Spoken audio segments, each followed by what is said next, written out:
नमस्कार दोस्तों, आप देख रहे हैं horror nights mister storyteller के साथ। तो चलिए बढ़ते हैं आज की कहानी की ओर।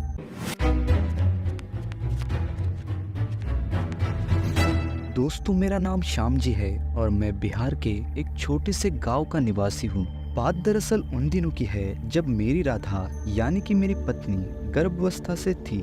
उसका पेट दर्द दिन प्रतिदिन बढ़ता ही जा रहा था और मुझे ये बात भली भांति याद थी कि मुझे उसे प्रसव के लिए उसके मायके छोड़ने जाना है। लेकिन उन दिनों मेरे कार्यालय में काम काफी ज्यादा हुआ करता था। इस वजह से मुझे घर पहुंचने में भी काफी देर हो जाया करती थी। एक दिन मैंने कार्यालय से अपनी पत्नी राधा को फोन किया और फोन पर उससे कहा, देखो आज मैं कार्यालय से जरा जल्दी छुट्टी लेकर घर वापस आ रहा हूँ, तुम तैयार रहना, मैं तुम्हें तुम्हारे मायके छोड़ दूंगा। मेरी इस बात पर राधा ने हाँ में जवाब दिया, जिसके बाद मैं कार्यालय से छुट्टी मिलने की राह देखने लगा और आखिरकार कुछ ही देर बाद मुझे कार्यालय से छुट्टी हो गई। उस वक्त रात के लगभग 8 बज रहे थे और मुझे घर पहुंचकर जल्दी से गांव के बस डिपो पर भी पहुंचना था, क्योंकि शहर जाने वाली आखिरी बस रात तकरीबन 9 बजे की थी। 8:40 पर जब मैं अपने घर पहुंचा तो मैंने पाया कि राधा पूरी तरह से तैयार होकर बैठी हुई थी। शायद वो मेरा ही इंतजार कर रही थी। जैसे ही मैं घर पहुंचा, हम दोनों बस डिपो के लिए रवाना हुए। रास्ता काफी सुनसान था उस वक्त। मुश्किल से 1-2 गाड़ियां ही रास्ते पर नजर आ रही थी। हम दोनों ही तेजी से कदम आगे बढ़ाते हुए मैं भगवान से मन ही मन प्रार्थना कर रहा था बस डिपो पहुंचते ही मुझे वो बस मिल जाए। जिसके बाद बस डिपो पहुंचने पर हमने पाया कि वहां पर 1-2 ही बस मौजूद है और उनमें से एक भी भागलपुर जाने वाली बस नहीं थी। जिसके बाद हमने वहां बैठे कुछ यात्रियों से पूछा कि आखिर ये भागलपुर जाने वाली बस आखिर कितने बजे आने वाली है। फिर उनमें से एक व्यक्ति ने जवाब दिया, अरे बेटा, भागलपुर जाने वाली बस तो कुछ देर पहले ही यहाँ से जा चुकी है, अब तुम्हें सुबह तक इंतजार करना पड़ेगा। उस आदमी की बात सुनकर मुझे काफी हैरानी हुई। मैंने सोचा कि बस आज समय से पहले कैसे चली गई। मैं ये सोचते हुए इधर उधर कोई वाहन ढूंढ रहा था जिससे कि मैं शहर तक पहुंच सकूं। मेरा आज ही शहर पहुंचना बेहद जरूरी था, क्योंकि मेरी पत्नी राधा का पेट दर्द बढ़ता ही जा रहा था। मैंने उसी वक्त जल्दबाजी में एक फैसला ले लिया कि हम लोग बस से शहर जाएंगे और वहां से कोई छोटा मोटा वाहन ढूंढ लेंगे। ये सोचकर राधा और मैं एक बस में बैठे। वो बस पूरी तरह से खाली थी। हम लोग बस में बैठे ही थे कि मुझे ऐसा लगा कि बस गेट से मुझे कोई आवाज दे रहा है। वहां पहुंचकर मैंने देखा कि एक बूढ़ी औरत गेट के पास खड़ी थी। वो बूढ़ी औरत देखने में काफी अजीब थी और डरावनी भी लग रही थी। मेरे बस गेट के पास पहुंचते ही वो बूढ़ी औरत मुझसे कहती है, बेटा तुम्हें भागलपुर जाना है ना?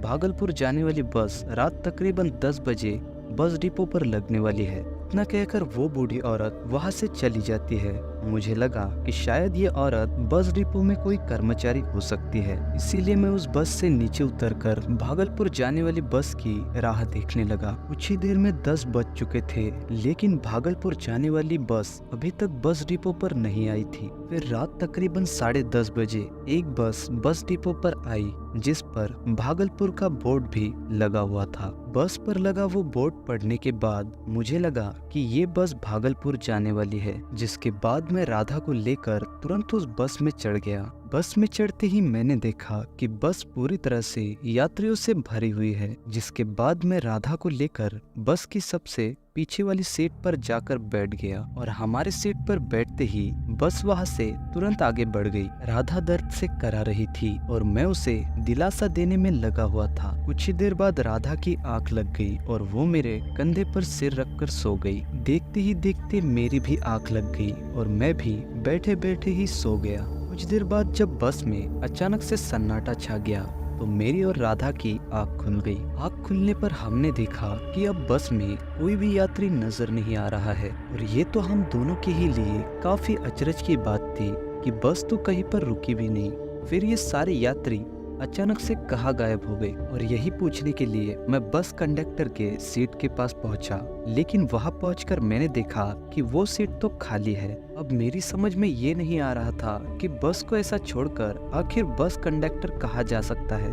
यही पूछने के लिए जब मैं बस के कैबिन के पास पहुंचा तो मैंने देखा कि ड्राइवर बस चला रहा था। फिर मैंने उस ड्राइवर से पूछा, अरे भाई साहब, अचानक से ये सभी यात्री और ये बस कंडक्टर कहाँ चला गया? मेरे 2-3 बार ऐसे पूछने के बावजूद जब उस ड्राइवर ने मुझे कुछ भी जवाब नहीं दिया तो मैंने उससे भड़कते हुए कहा, अरे बहरे हो क्या तुम? मैंने उससे इतना कहा ही था कि राधा की एक भयानक चीख ने मेरा ध्यान उसकी ओर खींच लिया। जब मैंने उस तरफ देखा तो पाया कि कुछ भयानक शक्ल के लोग राधा को पकड़े हुए हैं। उस वक्त मुझे ये समझते बिल्कुल भी देर नहीं लगी कि ये काम किसी ऊपरी शक्ति का हो सकता है। मैं दौड़कर राधा के पास पहुंचा और उसका हाथ पकड़कर उसे बस गेट के पास लेकर आया। मैं उस गेट को खोलने की काफी कोशिश कर रहा था, लेकिन वो गेट खुल ही नहीं रहा था।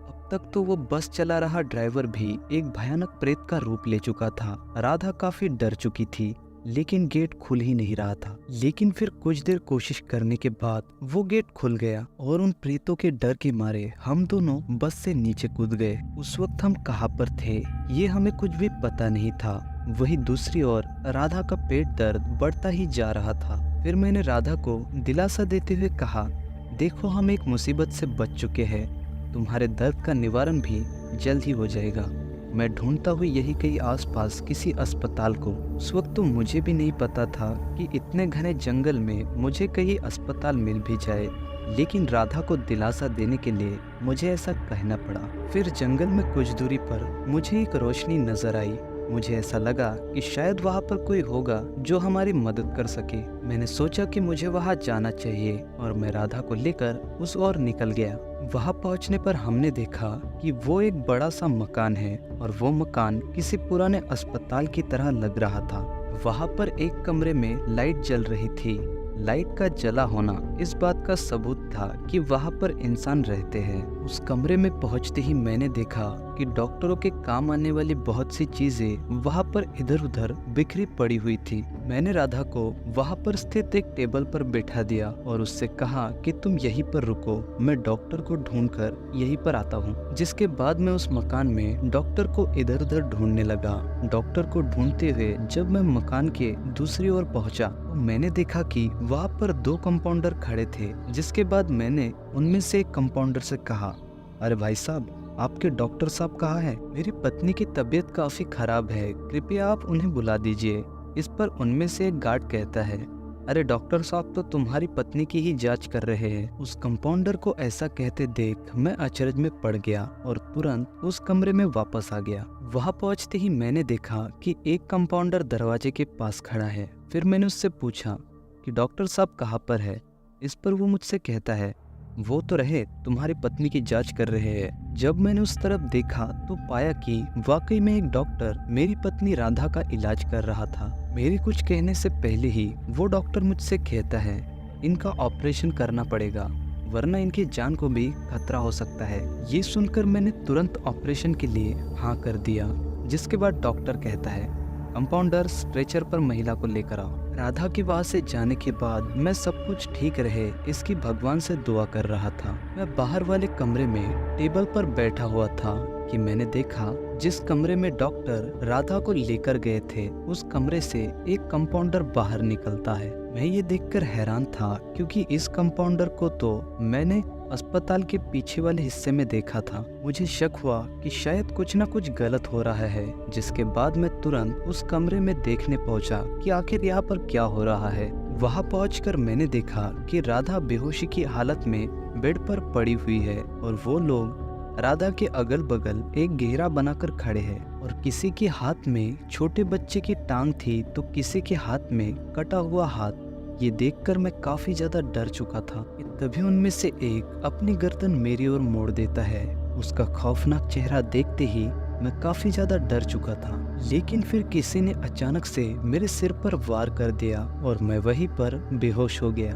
जब मेरी आँख खुली तो मैंने पाया कि राधा जमीन पर पड़ी हुई है। जिसके बाद मैंने उसे उठाया और हम दोनों वहां से भाग गए। वो दोस्तों, आज की कहानी में इतना ही। उम्मीद करता हूँ कि आपको ये कहानी पसंद आई होगी।